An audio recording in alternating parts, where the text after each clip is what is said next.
শাহাদাত বুঝছস? তুই কিছু কইছস যে বুঝলাম। আমি পারি না আর পারি না। এই যে হবে কুমু আমি কেন আচ্ছা ক মরি তাহলে। না?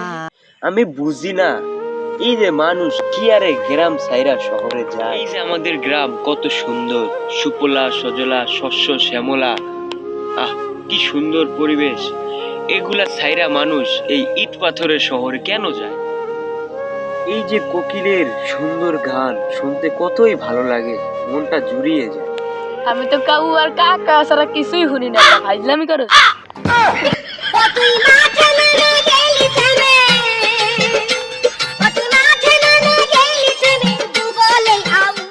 এই যে মাটির গ্রান, এই ইট পাথরের শহরে গেলে কি ওরা এই গ্রানটা পাবে?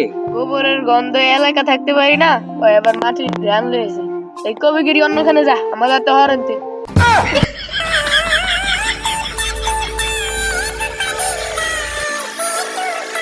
আচ্ছা এসব কথা বাদ দে, আগে বল এই শীতে একদিনও গোসল করছস?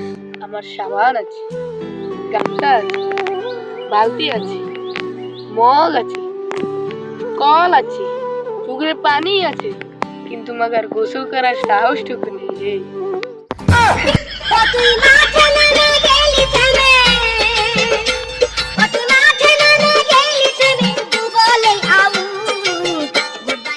আমারে জিজ্ঞাসা তুই গোসল করছিস একদিনে শীতাইছে মতো? এই যে আমি গোসল না করিয়া দেশের কতগুলা সম্পদ বাঁচাইতাছি, তুই কি এটা বুঝোস? কেমনে? এই যে মনে করস আমি যদি গোসল করতাম, সাবান লাগতো, সাবানের টাকাটা আমার বেঁচে গেল। গামছা কিনন লাগতো, সেই টাকাটা বেঁচে গেল। তারপরে জামা কাপড় ধোয়ন লাগতো, জামা কাপড় ধুইতে হলে আমার হুইল পাউডার লাগতো, সেই টাকাটা আমার বেঁচে গেল। তারপরে মনে করো এই যে এক জামা দিয়ে যে আমি 1 মাস কাটাইতেছি, আমি যদি গোসল করি তাহলে তো এই জামার বদলে আরেকটা জামা কিনা লাগবে, সেখানে আমার কতগুলো টাকা বেঁচে গেল। সুতরাং আমি গোসল না করে দেশের সম্পদ রক্ষা করতেছি।